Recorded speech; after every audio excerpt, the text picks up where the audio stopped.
Tak adalah masak sangat. Teacher bagi. Boleh. Nanti dia kan kuning dah. Nanti ni lah Monet habiskan.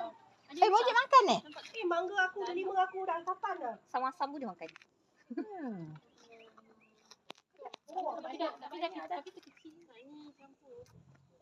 Yalah, ada.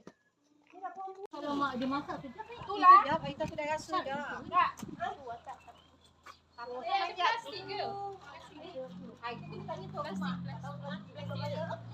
Lima ke? Lima je. Yun, kau nak? Yun, kau nak? Kau belagak kau dah kurus? Dia tak makan lemon. Tadi aku cakap tadi benda apa tadi? Dia bawa lah tak biasa nak tengok. Budaya tu. Ni adik lagi seorang. Hilang. Oh, dia tak balik. Balik. Oh, dia hilang ke mana? Dia jumpa kawan dia lah. Apa lagi? Sendiri tak ni.